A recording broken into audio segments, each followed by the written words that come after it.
Hey guys, how you doing? I got a Sencore LC102. I picked this up on a estate sale a while back. I never used it. I just turned it on now before doing anything to make sure that everything was working. Let me just go to, I'll turn it off, we'll start over. It's off, on. I don't have the test thing that comes with it. I'm just using alligator clips with a BNC. It'll be fine because you're going to zero it out here. That'll be the first thing we do. So let's go on. And we're going to do our open. Open, it's counting down. And now we'll connect these together and do our short. All right. Now I did find one thing in this. There's a pull-out chart here. And it has everything, how to test, what you can test coils, you can test cables, you can test capacitance cables, distance defaults. I mean, it just does a lot of stuff. Resistors, here you go, distance to transmission line short, inductance per foot of transmission line, distance to a transmission line open, determining capacitance per foot of an unknown cable, inductance value tests, making inductor ringing test, so you can make inductors and test them before you use them.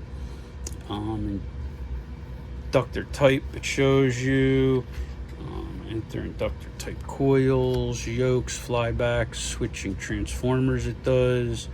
Capacitor tests, which we will do. Capacitor parameters, connecting capacitor to test leads. If you guys don't know, red goes to positive and black goes to negative, stay away.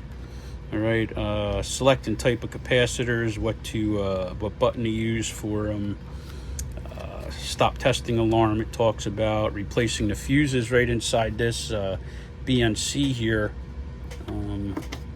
This unscrews and there's a 1 amp slow blow. That's the first thing I tested. It's the first thing I look at on anything before I plug it in.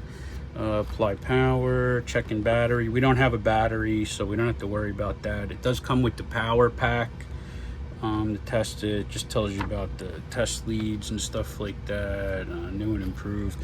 So I was reading that on a resistance test, it made a mistake in the booklet. See if we can find it. Measuring, well, I'll tell you what it is. In the resistance test, it tells you you enter aluminum electrolytics or all other caps or something like that. You type in a voltage it asks you for. Start with a low voltage. You don't have to kill yourself. All right. And then it says to hit capacitor leakage, which is wrong. You have to hit capacitor ESR. That gives you the resistance value. They must have marked it wrong in the pamphlet here. So all right, so we did our short test. I'm going to undo these. I did have a capacitor here somewhere. Where is it? Here we go.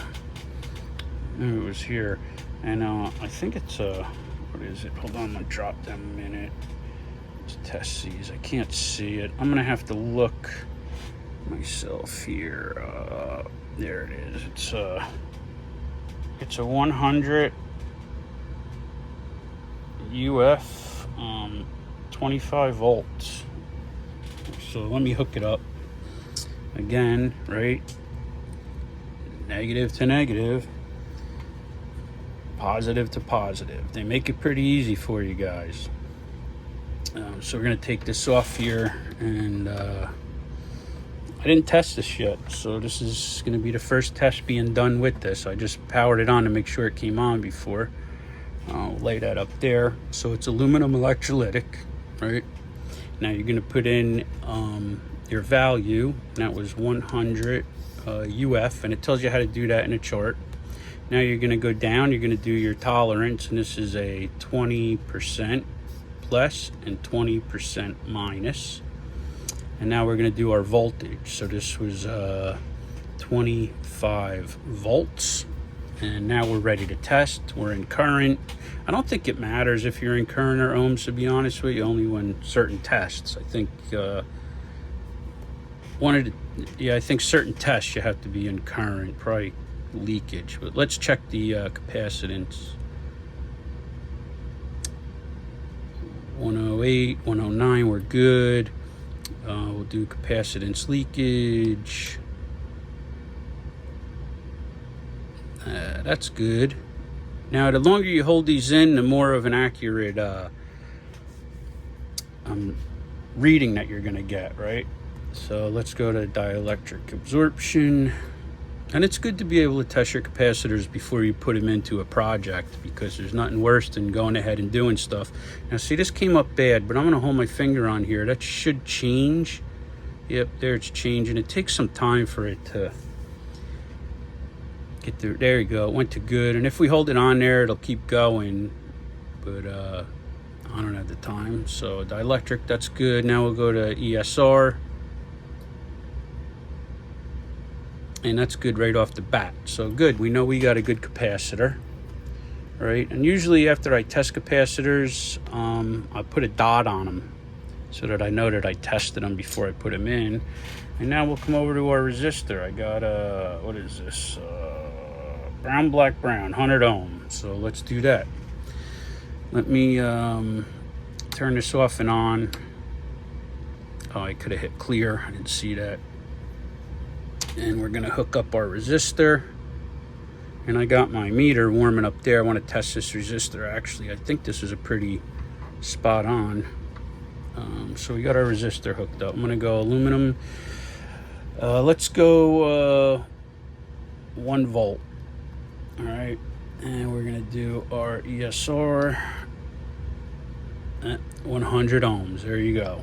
And let me take this off of here. Clear. And I'm gonna go over to this and just see what I get with it. Am I on? What am I on? Auto? Yeah. All right, let's see what we get here with this.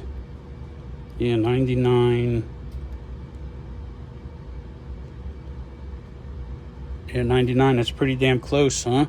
I mean, I would trust this Siglent a little more. Yeah, maybe not. Probably both very accurate. My Keithley I would trust more, but I don't have that on. So yeah, 100. So looks like we're working. I'm not going to go through and test everything because I don't have the time. So this is what it is. Again, I'll include this lead set with it so that you can use it right on the get-go. You see my call down here and the date. That's so that you know it's me and not someone scamming. So I'm gonna pull that off of there and we'll give you a quick walk around of the unit. Let's turn it off. So it's funny because the guy, when I first got this, he couldn't find the power supply, and I'm like, oh, all right, I'll just pick up a power supply. And yeah, no, these power supplies go for like $100, and that's no joke. I mean, you would have to, I guess, if you wanted to get around it, you could change the connection on the back and get a different power supply, but that's an awful lot of work. This is actually the Sencore power supply, which is nice. We gotta go through. It's in really nice shape. It could use a good cleaning. It has a little yellow to it, but that probably clean right up if you're that kind of person and need to clean it. Now let's take a look at it back here, right? We got a accessory jack. I have no idea what that's for. Power adapter, DC 18 volts, 1 amp. This is where your battery would go. Let's see. Never opened it. Should have opened it first. I can just tell by the weight. Oh yeah, I guess your battery plugs into here, slides in. Why you need a battery, I don't know. I guess if you're going to take this on the, it's a 12 volt DC battery. Probably make a pack up or something for it if you wanted to. Rubber feeder on. Sencore ink. It tells you the run number. The model number is, I don't know if you can see that. It's kind of punched in there. It's 606-9690M. If that interests anyone, I don't know. I had one of these a long time ago, and it really did work good when I was doing stuff that I needed it for. But I have other meters that I use. I don't need this. The screen has a little bit of cracking on it. It's not damaged. It's just like old, I guess. Or I don't, maybe it'll polish out or something. I'm not sure. But it's definitely usable. So there you go, guys. If you have any questions, always feel free to reach out to me, ask me. I'd be happy to do it. But like I said, I didn't go through all the tests on this. I'm going to give it a good price because I'm not able to test everything. I don't have coils sitting around, and I don't know, switching transformers, yokes, and I mean, that's the only way. I'm not going to go sit here and go through tantalums, and I don't even know if I have any tantalums laying around. I mean, just trying to thin the herd out here. So what you got, guys? If you have any questions, again, 73s, God bless and stay safe. Bye.